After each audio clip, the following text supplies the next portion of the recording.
সবাইকে শুভ সন্ধ্যা, শুভেচ্ছা, Radhe Radhe, good evening. শরীরটা ভীষণ খারাপ, হাড্ডি হাড্ডি ব্যথা, মাথা ঘোরা, মাথা ব্যথা, জ্বর, সর্দি, জ্বর, কাশি, গলা ব্যথা, গলা ফুলে যাওয়া, মাংসপেশিগুলো ব্যথা, হাড্ডিগুলো ব্যথা। তাও রাধে রাধে বলছি। হরে কৃষ্ণ। সবাই আশীর্বাদ করো যেন আমি ভালো হয়ে যাই তাড়াতাড়ি, আগের মতো আবার যেন ফেসবুকে কাজ করতে পারি যেভাবে করছিলাম। তোমরা কেমন আছো জানাবে, কে কোথা থেকে বলছো জানাবে। হ্যাপি হোলি সবাইকে অ্যাডভান্স। সবাই ভালো করে কাটো। আমার তো ফৌজিবাবু নাই, বিএসএফ বাবু, ওখান থেকে হ্যাপি হোলি করলো। আসলে খেলতাম, বলছে আসবে 1 মাস পরে, তখন খেলবে আমার সাথে। আর শরীরটা ভালো লাগছে না। দিদির বাড়ি গেছিলাম, কোনোর খটসা ভালো লাগেনি। অল্প করে খাইছি আর শুয়েছিলাম, যেমনি সেমনি ঘুম পাচ্ছে। কখনো কখনো টেনশন, কখনো শরীর খারাপ, শরীর মন মেজাজ সবই খারাপ। তো সবাই ভালো থেকো, সুস্থ থেকো, এই কামনাই করি। আশা করি আমিও ভালো হয়ে যাব, কিন্তু শরীরে শক্তি নাই, মাথা ঘোরাচ্ছে, মানে উঠলেই পড়ে যাব, পড়ে গেলেই একদম কী যে হতে পারে এরকম অবস্থা। খাওয়ার রুচি নাই। দিদিবাড়ি এখন ভালো খেলাম, এখন ওই যে খিচুড়িটা আনলাম দুর্গা মায়ের, এটাও খাইনি। যে মা দুর্গার খিচুড়ি দিল সবাইকে।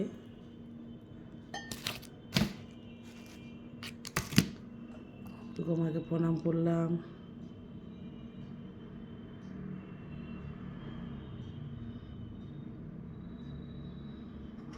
ছেলে আবার সাইকেল চালাতে গেছিলো দিদির বাড়ি, ওখানে পড়ে গেল, আছাড় খেলো। একটু ডিজাইন করে সাইকেল চালাতে গেছিলো, হাত ছাড়ে, চাকাটা উপরে, হাঁটু ছেলে টেলে যে সে হয়ে গেল। কবে যে বুঝতে শিখবে, ছেলেটা 13.5 বছর হয়ে গেল। আর ভালো লাগে না। এদিকে মেয়ে আসতে পারছে না হোলির সময়, বর আসতে পারছে না, একা একা হোলি কাটতে হবে। আর শরীর ভালো না, গোপালকে রং মাখাতে হবে, রং কিনতে যেতে চাইলাম আর রং কিনতেই পাচ্ছি না। পাশে বাড়ি দিদি যেতে বললো, গেলাম, 1.5 ঘন্টা গল্প করলাম, এই সুখ দুঃখের গল্প। এখানে বলে ওদেরই বাড়িটা ছিল আগে, তারপর ফ্ল্যাট হয়েছে, ওটা ভেঙে। তো এখানে একটা লোক ভাড়া হিসাবে নিচ্ছিল, তো যায়নি 15-20 বছর যায়নি, নিয়ে নিতে চাইছিল। তো তারপরে বলে অভিশাপ দিছে, এই দিছে, লোকটাকে কোনো রকম করে খেদাইছে আর কি, ভাগাইছে। তারপরে যে আমাদের দোতলায় আছে না শাশ্বতী, এই যে যে দিদিমণিটা করে, সমীর সাহা, শাশ্বতী সাহা, ওরা দিদিমণি করে, শেয়ার করে বালিজোল হাই স্কুলের। ওদের ছেলেটা একটু মানে কেমন বোবা বোবা, কথা বলতে পারে না, অ্যাবনর্মালের মতো ওদের। তো বলছি এখানে ফ্ল্যাটটা ভালো ছিল না, না বেশি, বলছে না না ভালো ছিল না। আমাদেরও কেমন যেন কারণে ও কারণে কেমন ভালো না শরীরগুলা। এই যে আমার উপর বেশিই যায়, মানে 1 মাস ভালো থাকি, আবার 1-2 সপ্তাহ এরকম। বলছি কী করা যাবে, একটু সাজেশন দিবা তো। আমি ওই দিন প্যারাসিটামল খেলাম, একটা গ্যাসের খেলাম, তাও কিচ্ছু হলো না। আর একবার শরীর খারাপ হলে না ঠিক হতে চায় না। আর বললো যে হ্যাঁ ওরা অভিশাপ দিছিল, এই দিছিল, ফ্ল্যাটটা ভালো না, কেমন যেন এই ফ্ল্যাটটা ভালো না বলছিল। আর যারা বিক্রি করছে, 2 বছর ছিল ওরা বিক্রি করছে, চলে গেছে। ওদের টাকা দরকার ছিল, বিক্রি করে চলে গেছে। কেন চলে গেছে, কী কারণ, আমি তো তদন্ত নিচ্ছি। কী যেন হচ্ছে, আর বলছে বাস্তুদোষ আছে, নেগেটিভিটি আছে, অনেক কিছু আছে। আর মা যখন মারা যায় তখন বলছিল যে একটা যজ্ঞ জ্বালাতে হতো, কি ইয়ে করতে হতো, কি বলে, আমি নিজের মনে করে করলাম, বলবে যে এগুলো বলতে নেই, না বললেও নয়। তো আমি একা দিতে পারছি না, কেউ অনেকে বিশ্বাস করছে, অনেকে বিশ্বাস করছে না। কিন্তু সত্যি কী করবো কী না করবো একটু বলবে তোমাকে, যখন তোমার কমেন্ট করে, ঠিক আছে। আর হচ্ছে মানে বলছে বাস্তুদোষ আছে, নেগেটিভিটি আছে, এরকম এরকম আছে, যজ্ঞ জ্বলাতে হতো, নারায়ণ পূজা করতে হতো। বড় আর বলছে ওগুলো কুসংস্কার, মেয়ে আবার বলছে কুসংস্কার, তো পাল দিচ্ছে না। তো দেখি আমি মনে করবো। কে বলছে কি বলে মাহাত টাত না কি, এগুলো দেখাও, এই দেখাও। আমি যেগুলোকে বিশ্বাস করি না, আমি মাহাতকে আর পুরোহিতকে। ওগুলো তো ব্যবসা, বিজনেস খায়, কমাবে বাড়াবে, এই সেই। আমি সুখে দুঃখে হাসছি, শরীরটা একদম ভালো নাই, নড়তে চড়তে পারছি না, খেতে পারছি না। বন্ধুরা কী করবো, ওটা কমেন্ট করবে, হ্যাঁ কী করলে কী হয়, কী থেকে ভালো হয়, একটু নিজের মনে করে, বোন দিদি মনে করে আমাকে মাফ করো, আর বলবে হ্যাঁ সাজেশন দিবে। নষ্ট পড়ে গেছি, মেয়ে নাই, ছেলে ওরকম কেটে বসে থাকলো, ওকে কে দেখে, আমাকে কে দেখে, আর কারো নজর লাগছে না কি, না নিজের নজর না বাইরের নজর, যে ভালো খাচ্ছে ভালো নাচছে, আমি বুঝতে পারছি না। আর অনেকে বলছে যে আমি মুখের উপর কথা বলে দিই, সহ্য ধৈর্য কম, ওই জন্য বলছে তো মুখের সাথে পারা যাচ্ছে না, জব্দ করে দিই, জড়িপুটি খাওয়াই, সে খাই, এরকম বলছে। অনেকে বলছে সিঁদুর পরতে হয় না, বলে বেশি সিঁদুর পরি, দূষি ধরে বলি, কালিমা, লোকের নজর, হে এই ফোঁটা এত সুন্দর, সিঁদুরের টিপ বলে বড় বড় পরতে হয়, কী যেন বলছে।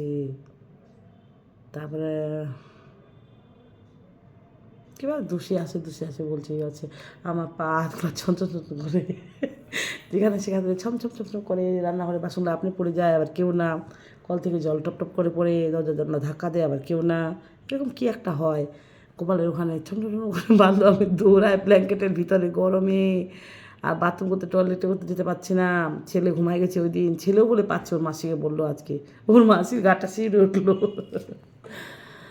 ছেলে আজকে দুষ্টুমি করছে, একদম রাগাইছে আমাকে, একদম ওকে ছাড়ে চলে আসছি আমি আজকে। ওর মাসিরা তো আসছে, ভাইয়ের বাড়িতে নারায়ণ পূজা আছে, আমি যে এরকম না, আর ভালো লাগছে না। সাইকেল থেকে পড়ে গেছে, মুখটা এটা ওটা করছে, খেতে বলছি, স্নান করতে বলছি, ও করছে না, মুখ খারাপ করছে, বাজে বাজে স্ল্যাংস বলছে। ইংলিশ মিডিয়ামে বেশি বাজে বাজে স্ল্যাংস শিখে গেলো, বন্ধুদের চক্করে, মানে খুব বাজে বাজে স্ল্যাংস। ছেলেটাকে নিয়ে চিন্তা হোক, কোনো রকম মানুষ হোক আমার ছেলেটা, আর কি। হো, বরকে ফোন করলাম, ভিডিও কল করলাম, মেয়েকে অনেকবার করলাম, দিদিকে তো করেই নাই, তন্ময় ভাগনাকে করছিলাম। হাঁটু টাটু ছেলে একাকার হয়েছে, হাত টাত ভেঙে, বাবা কী করবো, টিটিনাস নিতে হতো, আর কে নিয়ে যাবে ওকে, টিটিনাস নিতে হতো, অনেক কিছু নিতে হতো। আমার শীতে নামলে এখান থেকে উঠলেই মাথা ঘুরে পড়ে যাবো, মরে যাবো একদম, হাত পা ভাঙে ঠোঁট আলুলা, কী বলবো, পাগল হয়েছি আমি। শরীরটা একদম 2-3 সপ্তাহ, 1.5 মাস হয়ে গেল, বর তো 1.5 মাস হলো যাবার, কোন খারাপ আসছে না, আসছে শতানটা ছুটি পাবে না, সময় ডিউটি, ভিডিও কলও না, আসতেও পারছে না, কলও না, ফোনও না, আর ওই হারামিগুলো আবার আমি যখনই ফোন করি ওরা আবার যায়, স্যার এই ক্যা হ্যাঁ ও ক্যা হ্যাঁ, এগুলো এ বলো, ম্যাডাম বাদ মে ফোন করে ऐसा বলা, রাগ উঠে যায়, খালি ডিউটি, ভালো লাগে না, আসতেও পারবে না, ভিডিও কলও করতে পারবে না, ফোনও করতে পারবে না, মাথা নষ্ট। শয়নে সে আবার ফজিবাবু বিএসএফ বরাবর, আজকে এমন কাঁদছি, স্বপনে শয়নে সবসময় কাঁদি, ওকে বিশ করি, ওকে খুঁজি। তারপর দিদি বলছে কী হলো দিদি, যেমন সবাই একদম ধরতে আসছে, দেখতে আসছে, প্রতিটা রাত খুব কষ্ট আমার, খুব ফজিবাবুকে ছাড়া খুব কষ্ট। তো টাটা, রাধে রাধে, 6:30 বাজায় দিলাম, 5 মিনিট মনে কথা বললাম, টাটা। বাজে কমেন্ট কেউ করো না প্লিজ, মনে আর দুঃখ দিও না, মনে অনেক দুঃখ, ভেঙে চুরমার হয়েছে বুকটা, আর দুঃখ দিও না।